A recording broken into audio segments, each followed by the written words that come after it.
प्रार्थना ह्या चॅनलमध्ये तुमचं खूप खूप स्वागत आहे. श्री स्वामी समर्थ. आज मी स्वामी समर्थ केंद्रानुसार सांगणार आहे की आपल्या घरामध्ये मोर पंख कोणत्या कोणत्या जागेस लावल्यास आपला वास्तुदोष, आपल्या घरातल्या लोकांची प्रगती, घरामध्ये सुख समृद्धी नांदते आणि मुलांची हट्टीपणा किंवा कालसर्प दोष जो असेल तो संपूर्णपणे नष्ट होण्यासाठी, किंवा घरातली वास्तू आहे, किचनची वास्तू आहे, बेडरूमची वास्तू आहे, पती पत्नीमध्ये जमत नाही, याच्याबद्दल सविस्तर माहिती मी माझ्या मोठ्या व्हिडिओमध्ये सांगितलेली आहे. त्याची लिंक खालच्या साईडला दिलेली आहे. त्याच्यावर नक्की जा. त्याच्यातले 2 उपाय मी तुम्हाला सांगते. बाकीचे जर तुम्हाला इंटरेस्ट असेल ऐकण्याचा तर तुम्ही माझ्या मोठ्या व्हिडिओमध्ये द्यायचं. त्यात संपूर्ण माहिती सांगितलेली आहे जी स्वामी समर्थ केंद्रानुसार आहे. आता त्याच्यातलं पहिलं तुम्हाला सांगते, घरातल्या लोकांची प्रगती होण्यासाठी आपल्याला काय करायचं आहे.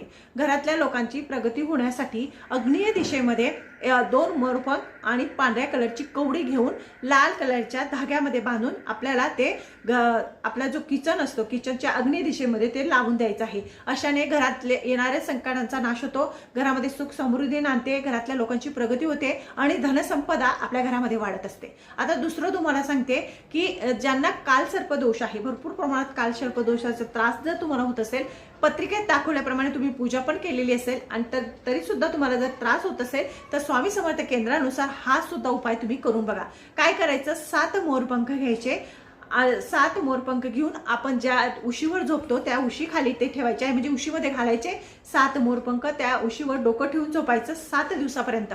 7 दिवसापर्यंत झोपल्यानंतर ते 7 दिवस झाल्यानंतर पश्चिम दिशेच्या भिंतीला लावण्याच्या अगोदर त्यामध्ये 11 ऍड करायचे, म्हणजे 7 आणि 11 किती झाले, 18. तर 18 मोरपंख घ्यायचे आणि पश्चिम दिशेच्या भिंतीला लावायचं. असं केल्याने तुमचा जो वास्तुदोष आहे, म्हणजे जो कालसर्प दोष आहे, तो संपूर्णपणे नाहीसा होतो, खूप प्रमाणात कमी होण्यास मदत होते. म्हणून हे गुरु माऊलींनी सुद्धा सांगितलेलं आहे. हा दुसरा उपाय झाला. आता तुम्हाला तिसरा उपाय सांगते.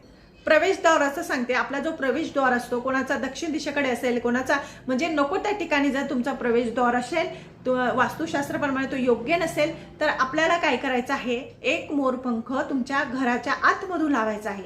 जे लांब भेटतं ते, किंवा छोटं केलं तरी सुद्धा चालेल.